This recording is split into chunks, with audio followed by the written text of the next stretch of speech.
Hi friends, is sorry cinema bus அப்டேட்டில் ஒரு தரமான ஒரு அப்டேட்டோட ஒரு தகவலோட வந்திருக்குங்க. இந்த ஒரு விஷயம் இப்போ நான் பேச போகக்கூடிய எல்லா விஷயங்களுமே என்னுடைய ஓன் தியரி தான். ஸோ இது வந்து நான் ஜஸ்ட் பார்த்தீங்கன்னா அப்சர்வ் பண்ண சில விஷயங்களை வச்சு இப்படி இருக்கலாம் அப்படின்ற ஒரு விஷயத்தை தான் கூட ஷேர் பண்ண போகிறேன். கூலி படத்தில் அநேகமாக ரஜினி சார் வந்து நம்ம மல்டிபிள் கேரக்டர் ரோலில் நம்ம பார்க்குறதுக்கு நிறைய வாய்ப்புகள் இருக்குது. நீங்கள் வந்து 2021 வெளியான ஸ்பைடர்மேன் நோ வே ஹோம் படத்தை பாருங்கள். அதில் ஏகப்பட்ட ஸ்பைடர்மேன்கள் பார்த்தீங்கன்னா ஒரே அந்த டைமென்ஷனில் வந்து நிற்பாங்க. ஸோ அந்த மாதிரி இந்த கதையை அமையறதுக்கு வாய்ப்புகள் நிறைய இருக்குது. ஏன் அப்படின்னு நான் சொல்கிறேன்னா, பல மாதத்துக்கு முன்னாடி லோகேஷ் கனகராஜ் அவர்கள் ஒரு பேட்டியில் சொல்லியிருப்பாரு, நான் இந்த கதையை அனிருத் அவர்கள்கிட்ட சொல்லும் போது அனிருத் தான் சொன்னார், இதை ஏன் நம்ம ரஜினி சார் கிட்ட சொல்லி பார்க்கக்கூடாது இந்த கதையை அப்படின்னு சொன்னார். நான் அதுக்கு பதில் சொன்னேன், இந்த கதையெல்லாம் ரஜினி சார் நடிப்பாரா, அவருக்கு செட் ஆகுமா அப்படின்ற மாரி ஒரு தயக்கத்தோடு தான் கேட்டேன். அனிதான் பரவாயில்ல ஒரு தாட்டி சொல்லி தான் பார்ப்போமே அப்படின்னு சொல்லிட்டு கூப்பிட்டு போடுறாரு. திடீர்னு நாங்கள் அவர்கிட்ட அப்பாயின்மெண்ட் வாங்கிட்டு திடீர்னு போயிட்டு இந்த கதையை சொன்னோம். அப்போ ரஜினி சார் வந்து கேட்டுட்டு உடனே ரொம்ப பிடிச்சி போய் இந்த படத்தில் வந்து கமிட் ஆனார்.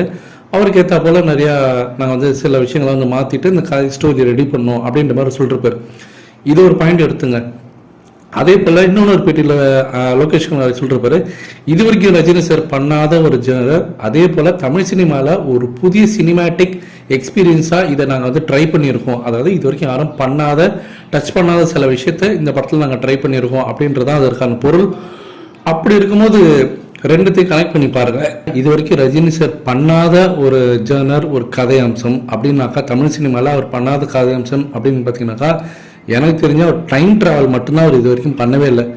சரி, டைம் ட்ராவல் தான் ஆல்ரெடி மாநாடுன்னு சொல்லிட்டு ஒரு படம் வச்சு இன்னும் 2-3 படங்கள்லாம் வந்திருக்கு. அப்போ இதில் என்ன புதுசாக இருக்க போகுது அப்படின்னும் போது அதுக்கும் லோகேஷ் கனகராஜ் என்ன சொல்லிருக்காங்கன்னா, இது வரைக்கும் தமிழ் சினிமாவில் பண்ணாத ஒரு எக்ஸ்பெரிமெண்ட், ஒரு புதுமையான ஒரு விஷயம் நாங்கள் அதில் ட்ரை பண்ணியிருக்கோம்.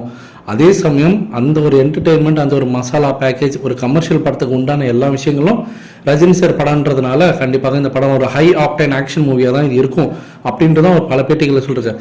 ரெண்டுத்தையும் நீங்கள் கனெக்ட் பண்ணி பார்க்கும்போது எனக்கு தெரிஞ்சு இது வந்து ஒரு டைம் ட்ராவல் கதை.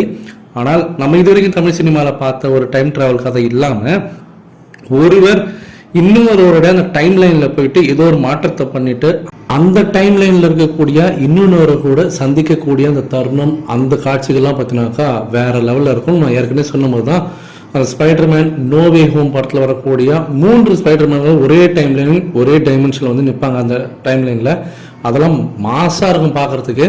கண்டிப்பாக அந்த ஒரு கான்செப்டில் இங்கே ஒரு சில காட்சிகள்லாம் வச்சாங்கனாக்கா தேட்டர் அதிரி புதிரியாக இருக்க போகுது, அது மட்டும் கன்ஃபார்ம்.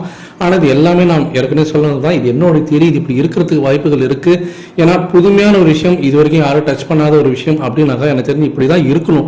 ஏன்னா நம்ம திரும்பி பழைய மாதிரி படத்தை எடுத்துட்டு அப்புறம் அதுதான் நாங்கள் புதுசாக ஒன்று பண்ணியிருக்கோம்னு சொன்னாக்கா கண்டிப்பாக ஆடியன்ஸுக்கு போர் அடிச்சிடும். ஸோ இப்படி பண்ணால் வேற லெவலில் இருக்கும்.